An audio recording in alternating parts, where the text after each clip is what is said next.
잘 되어 있으면 모든 것에 안정하고 평안해집니다. 인간의 기본인 예절이 잘 되어 있으면 인간다운 대접을 받고 또 사람을 존귀하게 됩니다. 사회의 기본인 기초 질서가 잘 잡혀지면 신뢰받는 사회가 됩니다. 국민의 기본인 애국심이 국민들에게 널리 있으면은 국력이 부강되고 선진국의 수준이 됩니다. 운동선수의 기본인 체력과 기술이 잘 갖추어지면은 훌륭한 선수가 될 수가 있습니다. 가정의 기본인 효와 사랑으로 똘똘 뭉쳐 있으면은 그 가정은 화목하고 그 가정에서 사는 모든 가족 일원들은 행복해질 수 있습니다. 또한 성도의 기본인 믿음이 나날이 성장하면은 영적 건강을 이룰 뿐 아니라 세상에서도 승리할 수가 있습니다. 제가 중동의 어느 이제 택시회사를 지나가니까요. 닦고 조이고 기름칠하자. 철도청 또 역사를 지나가니까 닦고 조이고 기름칠하자. 운전하기 전에 점검을 하고 운행을 하면은 큰 사고에서 대형 사고를 막을 수 있다는 것이죠. 그러면은 그 차에 탄 모든 승객들은 안전할 수가 있습니다. 대한민국 사람이라면 이 나라에서 권리를 주장하려면 의무를 다 해야 하지요.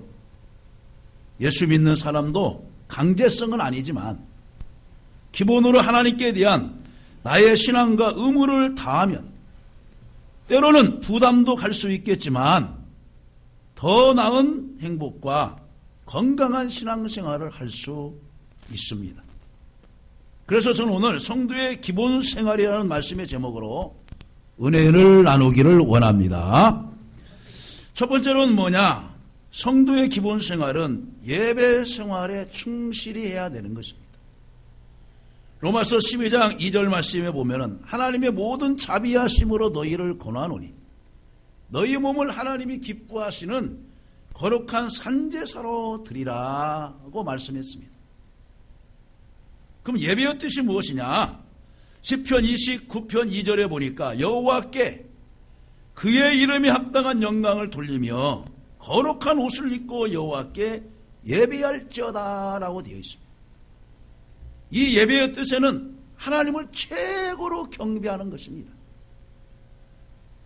과거의 바벨론에서 지구라타라고 하는 그 제단이 높이가 91.4m, 넓이가 91.4m.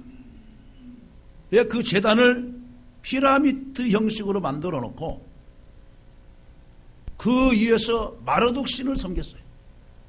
그런데 얼마나 정성스럽게 섬긴지 몰라요. 살아있는 신처럼 목욕도 시키고 얼굴도 닦아주고 옷도 입혀주고 그리고 사람이 먹는 음식을 그대로 갖다 줬어요. 그리고 그 음식을 다니엘과 사드락과 메삭에게 먹으라고 한 거예요. 본인은 신앙의 정조를 지켜서 안 먹었잖아요. 우상도 섬기는데 최고의 경배를 드린단 말이에요. 그런데 우리는 살아계신 하나님 앞에 경배하는 이 예배 시간에 마음과 뜻과 힘을 다하여 섬겨야 될 줄로 믿습니다. 그다음에는 예배의 뜻은 뭐냐? 섬김이 있어. 섬김. 서비스요. 서비스. 하나님에 대한 최고의 서비스. 여러분들이 식당에 갔어요. 주인이 어서 오세요. 또 서빙하는 분들이 여기 앉으세요. 뭘 드릴까요? 하면서 이제 물도 갖다 드리고 또 반찬도 더 갖다 드리고 그러면 기분이 좋잖아요. 우리가 하나님 앞에 최고의 섬김을 하는 거예요. 드리는 것은 마음도 드리고 조금 전에 물질도 드리고 온전히 드리는 거예요. 또 하나님 말씀에 순복한다고 하는 그런 뜻이 있어요. 예배 속에는 그래서 히스기야가 하나님 앞에 제사를 드리고 솔로몬이 하나님 앞에 제사를 드릴 때 거기에서 겸손하게 하나님 앞에 순종하는 모습을 보게 됩니다. 예배의 목적이 있습니다. 하나님께 영광 돌리는 것입니다. 우리는 이 주일날 나와서 하나님 앞에 예배할 때 최고의 목적은 하나님께 영광 돌리는 거예요. 여러분의 생각과 의지와 자아와 모든 계획을 내려놓고 오직 하나님만을 생각하면서 최고의 예배를 돌림으로 하나님께 영광 돌리시기를 간절히 바랍니다. 짐승은 하나님 앞에 예배를 못 드려요. 또 우상에게 드리는 그 제사나 또 예배라고 하는 말을 따다가 쓰지만은 그것은 산 예배가 아닙니다. 또 하나님 앞에 영광을 돌릴 수도 없어요. 그런데 우리가 드리는 예배는 하나님께 영광 돌리기 위해서 드려지는 줄로 믿습니다. 다음에 예배의 정의는 뭐냐? 하나님과의 만남의 시간이에요. 우리가 서로 대면하자. 우리가 서로 변론하자. 그래서 자기의 모든 마음의 소원을 하나님 앞에 내려놓는 거예요. 자식이 부모님 앞에 나와서 부모님 앞에서 면전에서 아버지 나 이런 일이 있어요. 엄마 나 이런 일을 하고 싶어요. 좀 도와주세요. 좀 돈 좀 주세요. 하면서 대면하잖아요. 그런 것처럼 우리는 하나님과 만나는 이 예배 시간은 하나님 만나는 시간이에요.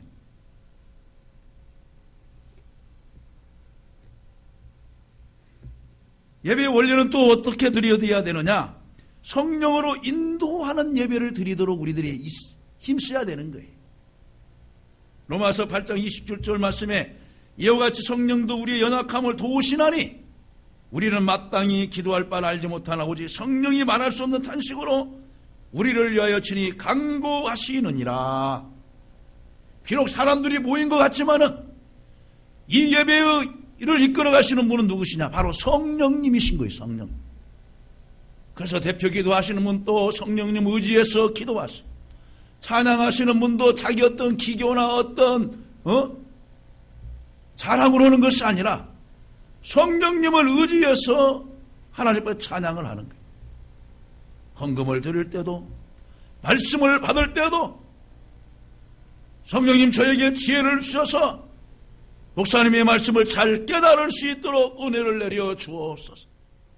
어릴 때는 같은 말이라도 어떤 사람은 알아듣고 어느 사람은 또 귀로 들어요. 우리가 깨닫지 못할 때는 오해할 수가 있는 거예요. 하나님 잘 깨닫는 은혜를 주옵소서. 이 예배를 성령이 주관하는 예배가 되게 하여 주옵소서 하면서 성령님의 인도함을 받아야 될 줄로 믿습니다. 저도 이 말씀을 준비하면서 제가 이제 작년 후반기부터 계획이 세워진 거예요. 수요일까지 모든 설교를 준비하자. 그리고 목요일부터 그 말씀을 붙잡고 계속해서 기도하고 성령께서 감동 주시는 말씀을 증거하자. 그래서 때로는 여기 원고에 없는 말이 또 나올 수도 있어요. 성령님이 그렇게 깨닫고 인도하게 하시는구나 하는 것을 설교 마치고 나서는 제가 느낄 수가 있어요. 우리는 구약 성경에서 가인과 아벨이 하나님 앞에 드린 제사를 통해서 우리가 알 수가 있습니다. 근데 가인의 제사는 하나님이 받지 않으셨어요. 근데 하나님이 아벨의 제사는 하나님이 받으셨어요. 왜 그럴까요? 히브리서 11장 믿음장에서는 아벨이 더 나은 제사를 드렸다라고 칭찬을 해요. 근데 가인은 자기 제사는 안 받고 아벨의 제사만 받았다고 하는 것으로 동생을 들여서 죽입니다. 여러분, 예배는 자기가 하나님 앞에 개인적으로 드려지는 거예요. 옆 사람 의식해서, 동생 의식해서, 딸 의식해서, 부모님 의식해서 누구 체면 때문에 나와서 1시간 앉아있다가 돌아가고 그런 의식적으로 드려지는 것이 아니에요. 근데 때로는 우리가 이 예배를 그렇게 착각하는 경우가 있어요. 아벨은 어떻게 드렸습니까? 믿음으로 더 나은 제사를 드렸다는 거예요. 지금으로 말하면 뭐냐? 성령을 의지해서 드렸다는 것입니다. 곡물과 양을 구별하여 드렸어요. 가인은 곡물을 드렸어요. 아벨은 양을 잡아서 드렸어요. 그 제물의 내용이 다른 것이 아니고 그를 제물을 드리는 그의 마음이 중요하다는 거예요. 여러분, 이 주일 예배 정말로 사모함으로 준비하는 마음으로 나와서서 들으시기를 간절히 바랍니다. 그럼 예배 시간도 어떻게 해야 돼요? 정한 시간 전에 나와서 마음으로 준비하고 또 주보를 펼쳐가면서 오늘 들을 말씀이 어떤 말씀입니까? 찬양도 한번 불러보기도 하면서 사모하는 마음으로 준비된 마음으로 예배를 드려야 됩니다. 주섬주섬 와가지고 와서는 어떤 데서부터 시작해야 될지도 모르고 예배를 그냥 때우는 형식으로 해서는 절대로 하나님 기뻐하시는 예배를 드릴 수가 없습니다. 또 하나님께서 아브라함에게 모리아 산에 가서 내 아들 독자 이삭을 번제물로 드려라 이렇게 말씀했어요. 3일길을 걸어갔어요. 이삭과 하인에게 나무찜을 지우고 3일길을 걸어갔어요. 그 3일길 걸음거리가 지금의 모리아 산인 지금의 예루살렘 솔로몬 성전이 있는 곳입니다. 주변에 산들이 많이 있어요. 그런데 모리아 산에 가서 내 독자 이삭을 번제물로 드려라 그랬어요. 가는데 수고도 했죠. 땀도 흘리죠. 목도 타지요. 그런데 하나님이 예비하시는 그곳에 가서 예배를 드리라는 거예요. 여러분, 우리는 등대교회에 적을 두고 있습니다. 오면서도 몇십 개의 교회를 지나서 와요. 왜? 이곳에 하나님이 약속한 곳이기 때문에. 그럼 아브라함이 이삭을 데리고 가면서 준비된 마음으로 가서 예배를 드릴 때, 제사를 드릴 때 하나님 어떻게 해요? 이삭을 살려주고 준비된 제물을 숯불에 양을 하나님이 준비해 놓으신 거예요. 순양을. 우리가 준비된 마음으로 나와서 하나님께 예배하시면 하나님은 준비된 은혜와 은총으로 저희들에게 충만히 내려주실 줄로 믿습니다. 다음에 두 번째는 뭐냐? 성도의 기분은 주일 성수인 것입니다. 주일 성수예요. 자, 13절을 한번 읽겠습니다. 만일 안식일에 내 발을 금하여 내 성일에 오락을 행하지 아니하고 안식일을 일컬어 즐거운 날이라 여호와의 성일을 존귀한 날이라 하여 이를 존귀하게 여기고 내 길로 행하지 아니하며 내 오락을 구하지 아니하며 사사로운 말을 하지 아니하면 여기까지만 먼저 읽습니다. 본문에 보니까 안식일이라고 하는 말이 나와요. 이것은 구약시대에 하나님께서 엿새 동안 모든 만물을 창조하시고 제7일째는 쉬셨어요. 창세기 2장 2절에 하나님이 그가 하시던 일을 일곱째 날에 마치시니 그가 하시던 모든 일을 그치고 일곱째 날에 안식하시니라. 창조를 마침으로 인한 기념이 바로 안식일입니다. 안식일.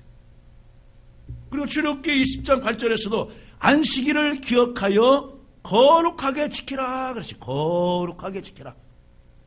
그래서 오늘 본문 말씀에 보아서도 내 성일에 그랬잖아요. 성일, 거룩할 성자, 날일자, 거룩한 날을 지켜라. 거룩하게 지켜라.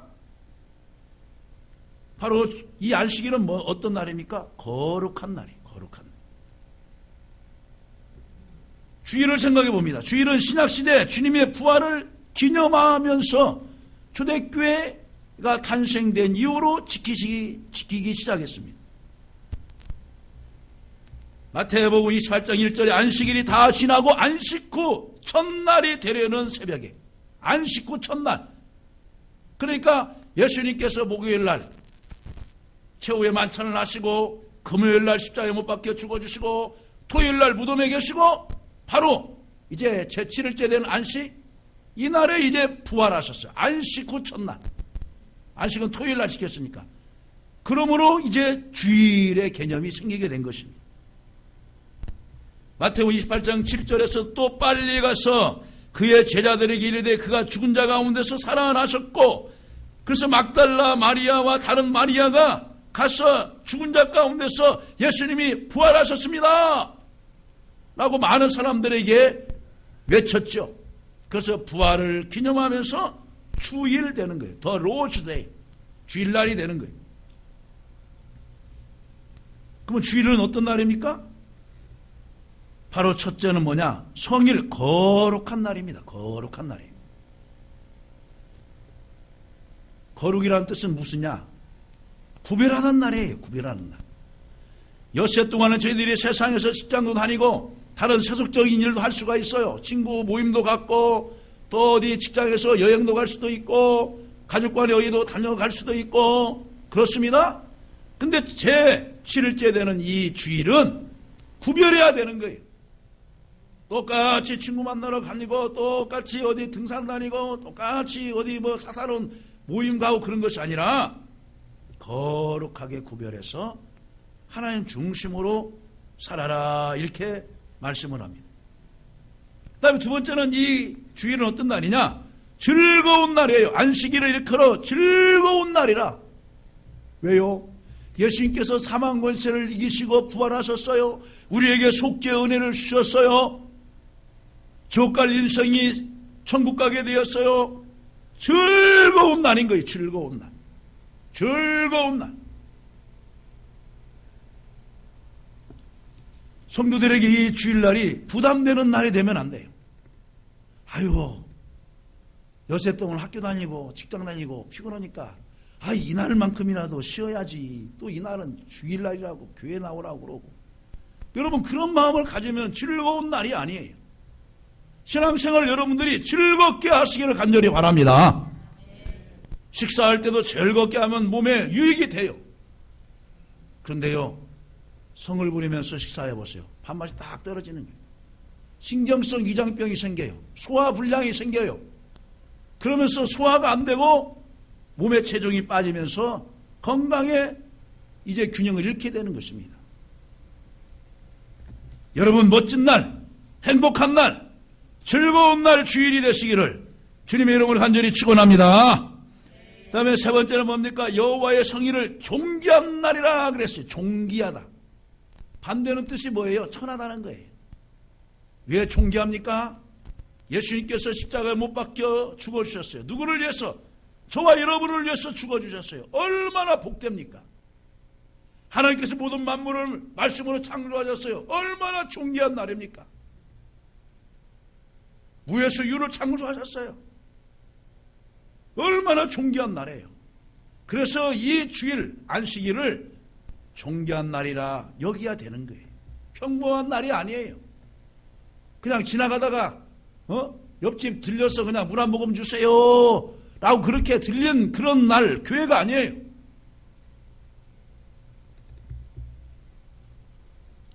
그럼 우리는 주일을 어떻게 지켜야 됩니까? 첫 대지에서 말을 했죠. 예배를 드리는 거, 예배를 드리고 선한 일을 하면서 거룩하게 지켜야 되는 것입니다.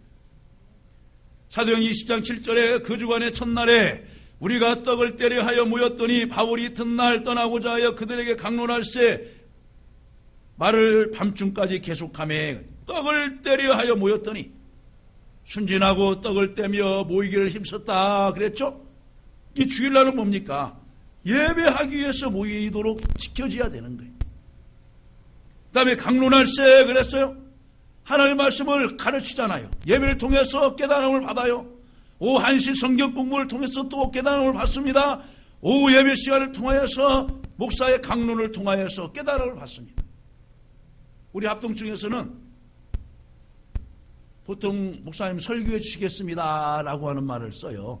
베풀 설자 가르칠 교자. 근데 우리 교단에서 원칙적인 말로는 뭐냐? 강론이라고 그래요. 강론. 그래서 목사 되기 전에 준목사라고 다른 기장청이 사는데 우리 합동측에서는 뭐라고 합니까? 강도사라고 그래요. 강도사. 좀 어감이 좋지 않지 않냐? 근데 뭐냐? 강론할 강자를 쓴 거야. 이제야 하나님 말씀을 제대로 가르칠 수 있는 이제 자격이 갖춰졌다 해서 이제 강도사, 말씀도 강론할 그래서 말씀을 이제 강론할 수 있는 자격이 갖춰졌다 이렇게 말을 합니다. 그러니까 목사가 사명을 받았어요. 하나님 말씀을 강론할 수 있는, 설교할 수 있는. 그래서 이날에는 뭡니까? 떡을 때려 성도들이 모이고 강론하는 말씀을 잘 들어야 믿음이 성장하기 때문에 하나님 말씀을 잘 들어야 되는 것입니다. 그렇다면 우리는 주일을 어떻게 지켜야 됩니까? 먼저 육신의 모든 일을 정리하고 평소에 미리 준비해야 되는 것입니다. 육신의 일을 정리해야 되는 거예요. 하던 일을 멈추고, 여러분 밀레에 그 만종의 그림을 볼 것 같으면은 일을 하다가 서양령의 교회에서 종소리가 들려요. 이분들이 어떻게 합니까? 계속 일을 합니까? 일을 멈추고 그 자리에서 묵상을 하지요. 하나님 건강 주셔서 이렇게 일터에 나와서 일하게 하심을 감사합니다. 우리 식구들이 먹을 이 농사를 지켜 하심을 감사합니다. 아침부터 나와서 저녁까지 이렇게 사고 없이 지켜주심을 감사합니다 하면서 여러 가지 감사의 조건을 생각하면서 교회 종소리와 함께 묵상을 하지 않았겠어요? 우리는 이 주일날에 육신의 모든 일을 정리해야 되는 것입니다. 무슨 말이냐? 주일날에 어떤 약속을 했어요. 그것을 정리하는 거예요. 이어서 가는 것이 아니에요. 그리고 평소에 이 주일을 미리 준비해야 되는 거예요. 그날 아침에 주섬주섬, 아니면 저녁에 주섬주섬, 그런 것이 아니고 일주일 내에 기도하면서 사모하면서 이 주일을 지켜야 될 줄로 믿습니다. 정성스러운 마음, 깨끗한 의복, 또 하나님께 드려지는 헌금 등 준비해야 되는 거예요. 그래서 오늘 본문 이제 14절에서 나와요. 내가 여호와 안에서 13절 이제 하반절에 나오죠. 내 길로 행하지 아니하며 내 오락을 구하지 아니하며, 오락을 구하지 않는다는 거예요. 오락을 자기네 육신의 즐거움을 위해서 하지 않는다는 거예요.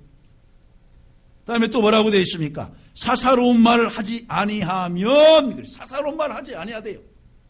누구 험담하고 누구 흉보고 이 말 저기에서 올리고 하는 것이 아니에요. 교회 안에서는. 따라서 한번 해봅시다. 항상 은혜로운 말만 합시다. 은혜로운 말만 하세요. 한 번 말 잘 못 해놓으면은 어느 사람에게 상처가 줄 수가 있어요. 아픔을 줄 수가 있어요. 사사로운 말은 은혜로운 말을 해야 된다는 거예요. 남에게 힘이 되어주는 말을 해야 된다는 거예요. 감정에 돋궈서 기분이 좀 가정에서 안 좋았다고 불식불식 튀어나오는 말은 사사로운 말이에요. 그런 말을 교회 안에서는 해서는 안 돼요. 거룩한 주일날은 이 사사로운 말을 해서는 안 해야 될 줄로 믿습니다.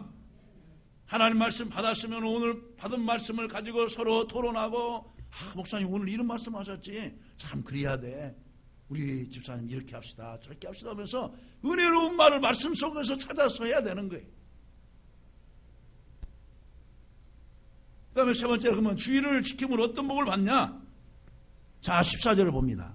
내가 여호와 안에서 즐거움을 얻을 것이라 그랬어요. 여러분, 여기서 여호와 안에서라는 말을 썼어요. 주 안에서 기뻐하라, 내가 다시 말하노니 기뻐하라 그러잖아요. 구약 성경은 야훼 하나님 중심이에요. 왜? 예수님이 안 오셨으니까. 그러나 신약에서는 예수님 오셨긴 해. 주 안에서 기뻐하라, 항상 기뻐하라, 다시 말하노니 기뻐하라. 주 안, 예수 그리스도 아는 말을 써요. 주 안에 있는 나에게 딴 것이 있으랴. 그러면 진정한 즐거움은 하나님 안에서, 예수님 안에서 얻는 즐거움이 최고인 줄로 믿습니다. 여호와 안에서 즐거움을 얻으라는 거예요. 세상에서 육신의 즐거움을 느끼면서 일순간에 즐거움을 얻으라고 한 것이 아니에요. 근데 많은 사람들이 육신의 순간을 위해서 이 즐거움을 얻기 위해서 동물서주 얼마나 뛰어다니고 있습니까? 얼마나 많은 돈을 낭비하고 있습니까?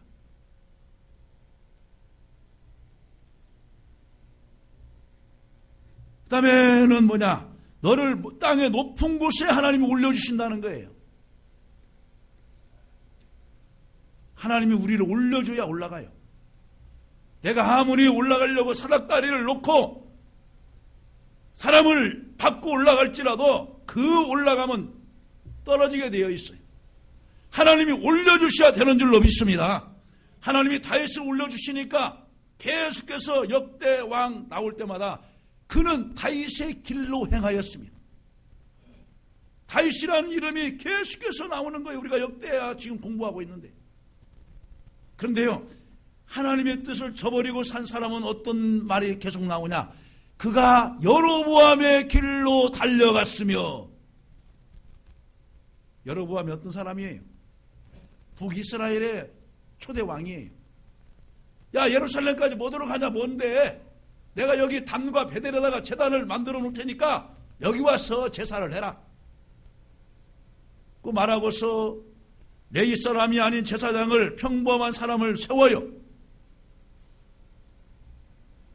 그러면서 이스라엘 백성들의 북이스라엘 백성들의 마음을 미혹하고 등지게 만들었어요. 그래서 한결같이 북이스라엘의 19 왕조에게는 저가 여로보암의 길로 행하였으며 라고 말하는 거예요. 그런데 남유다의 선하왕 이제 요시야 왕이나 시기야 왕은 뭐라고 말하느냐? 그가 다윗의 길로 행하였으며. 여러분, 하나님이 다윗을 얼마나 올려주셨는지 몰라요. 하나님의 말씀 따라서 살아가는 사람은 내가 올라가려고 하지 아니하여도 하나님이 그 사람을 올려주는 거예요. 주 안에서 그를 높이라. 그리하면 주가 너를 높여주시리라. 하나님이 올려주실 때 진정한 올림이 되는 줄로 믿습니다. 다음에는 뭐냐? 주의를 잘 지킴으로 얻은 복이 야곱의 기업으로 받습니다. 무슨 말이냐? 하나님이 물질의 복을 주신다는 거예요. 아니, 주일날 문 닫고 일 안 하면은 손해가 얼만데 주일날은 특근도 주고 해서 15만 원 받아요. 그것을 한 달로 생각해 보세요. 60만 원 이상이 보너스가 되는데요. 단시를 내는 그런 인간의 생각에 맞을지라도 몰라도 장기간으로 볼 때 같은 경우는 뭐냐? 그 계획이 얼마나 어리석다는 것을 가르쳐 줄 수 있어요. 예수님께 베스다 광야에서 제자들을 이제 말씀을 증거하고 그들이 이제 배고파할 때 이제 석양령이 되었어요. 제자들이 말하는 거예요.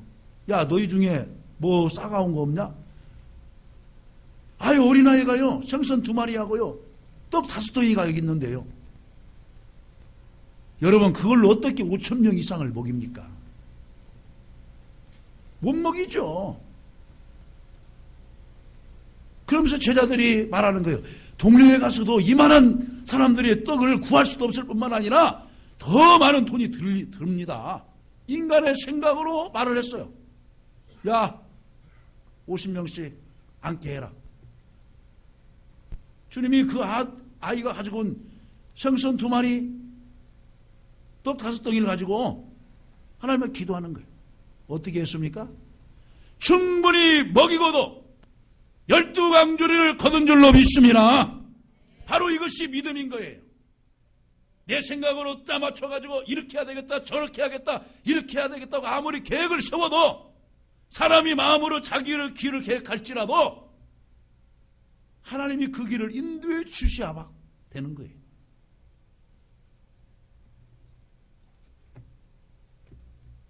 미국 캘리포니아에 이제 미국 개척 시기에서 있었던 일입니다.